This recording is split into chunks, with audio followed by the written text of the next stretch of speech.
جس نے ہم اور آپ کو آخری امت بنایا، اپنے محبوب کا امتی بنایا، سارے امتوں میں ہم اور آپ کو فضیلت عطا فرمائی۔ ہمارا دین بے مثل و بے مثال، ہماری کتاب بے مثل و بے مثال، ہمارا نبی بے مثل و بے مثال، اور ان بے مثل و بے مثال سے نسبت کی بنیاد پر الحمدللہ یہ امت بھی بے مثل و بے مثال ہے۔ اب امت میں اگر کوئی کسی ایسے عمل کا شکار ہوتا ہے جو شریعت کو ناپسند ہے، تو اس میں دین کے اوپر انگلی نہیں اٹھائی جائے گی، بلکہ جو شکار ہوگا اسی کو پکڑا جائے گا۔ یہ اصول صرف دین اسلام ہی کا نہیں ہے، بلکہ اس دنیا میں جتنے بھی اپنے آپ کو مذاہب کا نام لیوا کہتے ہیں یا ماننے کا دعویٰ کرتے ہیں، سب کے یہاں یہ اصول موجود ہے کہ افراد کے بگڑنے سے مذہب پر انگلی نہیں اٹھائی جاتی۔ اگر افراد غلطی کرتے ہیں، چند لوگ اگر خطائیں کرتے ہیں، تو اس میں نہ مذہب کو ٹارگٹ کیا جائے گا، نہ اسلام کو ٹارگٹ کیا جائے گا، نہ قرآن کو ٹارگٹ کیا جائے گا، نہ شریعت کو ٹارگٹ کیا جائے گا، بلکہ جو خطا کرے گا، جو غلطی کرے گا، اسی کی گرفتاری ہوگی، اسی سے پوچھ تاچھ ہوگی، کیونکہ مذہب ایک الگ چیز ہے، مسلمان ایک الگ چیز ہے۔ مذہب ایک اصول کا نام ہے، مذہب ایک ضابطے کا نام ہے، مذہب صراط مستقیم کا نام ہے۔ مسلمان اس پر چلنے والے کو کہتے ہیں، مسلمان اس کو ماننے والے کو کہتے ہیں، مسلمان اسلام کے اصولوں پر عمل کرنے کا دعویٰ کرنے والے کو کہتے ہیں۔ تو اگر مسلمان میں کوئی خامی ہوتی ہے تو مذہب کو انگلی نہیں دکھائی جائے گی، مذہب کے اوپر کیچڑ نہیں اچھالا جائے گا۔ جیسا کہ آج بہت تیزی کے ساتھ یہ چیزیں چل رہی ہیں، کسی ایک شرابی کو دیکھ لیا مذہب پر انگلی اٹھا دی، کسی جواری کو دیکھ لیا مذہب پر انگلی اٹھا دی، کسی نے اپنی جہالت کا ثبوت ٹی وی ڈیبیٹ میں کر دیا، اس کو لے کر کے معاذ اللہ 72 حور اور فلاں اور ڈھکا کہ تمام تر قصے اور کہانیاں الٹی سیدھی من گھڑت چیزیں کر کے مذہب کو ٹارگٹ کیا گیا، مذہب کو بدنام کرنے کی ناپاک سازشیں رچی گئی۔ یہ بالکل آپ قطعی طور پر ان باتوں پر یقین نہ کریں، کیونکہ کا ہونے والا نہیں ہے۔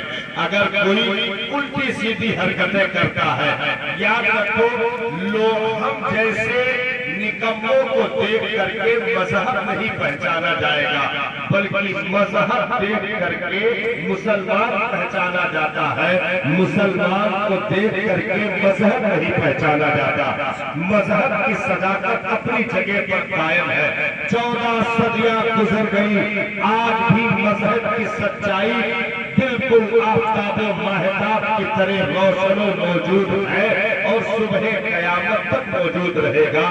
کوئی مائی کلال اسے کبھی بھی حرف نہیں لگا سکتا ہے، اس پر انگلی نہیں اٹھا سکتا ہے، کیونکہ ہمارا مذہب بھی آسمانی ہے، کتاب بھی آسمانی ہے، قانون بھی آسمانی ہے، شریعت کے قوانین بھی آسمانی ہے۔ اس لیے آسمانی چیزوں پر اگر زمینی لوگ، آسمانی چیزوں پر اگر زمینی لوگ گرفت کرنے کی ناپاک سازش رچے تو کبھی بھی یہ سازش کامیاب نہیں ہو سکتی ہے۔ وہ ایسے ہوگا جیسے کہ زمین پہ رہنے والا یہ دعویٰ کرے ہم نے سورج کی روشنی مدھم کر دی، ہم نے چاند کی چاندنی کو بند کر دیا، ہم نے فلاں ستارے کو ادھر سے ادھر کر دیا۔ لانا یہ زمینی ہے، وہ آسمانی ہے، یہاں کے لوگوں کا بس وہاں پر نہیں چلتا ہے۔ اسی لیے کسی انسان کے ہاتھوں سے اسی مذہب کو کال کوٹری میں ترتیب نہیں دیا گیا۔ مذہب بھی آسمانی ہے، لانے والا بھی آسمانی ہے، کتاب بھی آسمانی ہے، اس لیے تبدیل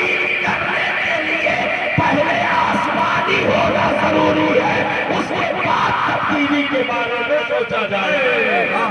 نعرہ تکبیر، نعرہ رسالت، مذہب اسلام زندہ باد. ایک اور اصول یاد رکھنا. دیکھیے آگے ہوئے لوگ اکٹھا ہو چکے ہیں. آپ لوگ تو نہیں آگے ہو گئے. اگر کچھ سننا چاہتے ہیں اور حضرت بیٹھے ہوئے ہیں, سب آگ جہاں حضرت بیٹھا ہے تو ہم سمجھت کی ایک لاکھ کے مجمع میں,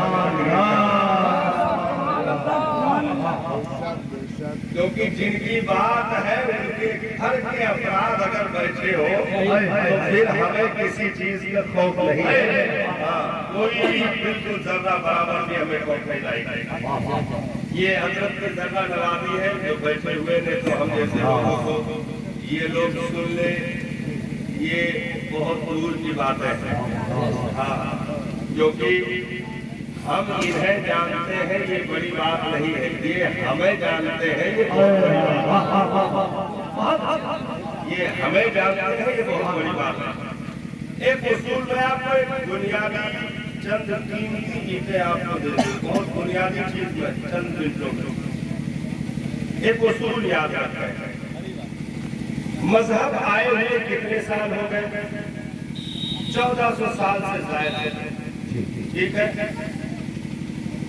مذہب میں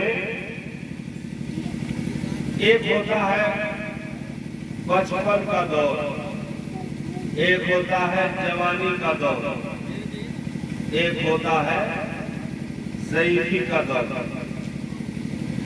یہ انسانوں پر طاری ہوتا ہے اور ایسے ہی مرحلوں کو مذہب نے بھی طے کیا ہے.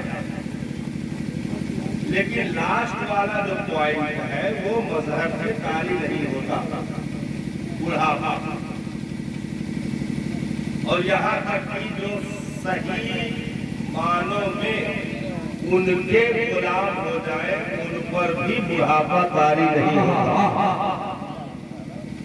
ان پر بھی بڑھاپا طاری نہیں ہوتا. تو مذہب میں تو کبھی ضعیفی آ نہیں سکتی, لیکن 3 حصوں میں عام طور پہ تقسیم ہوتی ہے, بچپن, جوانی, ضعیفی. تو اب یہاں بچپن بھی ہٹا دیا جائے گا اور ضعیفی بھی ہٹائی جائے گی, صرف شباب کا معاملہ ہوگا, صرف جوانی. کیونکہ سمجھنے والا بچپن میں ہو سکتا ہے, جس چیز کو سمجھا جا رہا ہے وہ بچپن میں نہیں ہو سکتا. جیسے ہمارے نبی امت کے لیے بچپن میں ہے, اپنے وجود میں بچپن میں نہیں ہے. نبی کا بچپن ان کی ذات کے لیے نہیں ہے, نبی کا بچپن امت کی خاطر ہے. اور نبی پر نہ بچپنا نہ بڑھاپا, کیونکہ نبی کا شباب روزے اول سے تھا, آج بھی باقی ہے اور قیامت تک اس کے بعد بھی باقی رہے گا. کیونکہ جو نور ہوتا ہے اس کو نہ بچپن ستاتی ہے نہ بڑھاپا. تو وہاں شباب کل بھی تھا, آج بھی ہمیشہ رہے گا. تو نبی ہم اور آپ اپنی مجبوری میں بچپن سے آتے ہیں. نبی اپنی مجبوری میں نہیں بلکہ امت کی بنیاد پر بچپن میں زیادہ ہوتا ہے. نبی کا امت کی وجہ سے بچپنا اختیار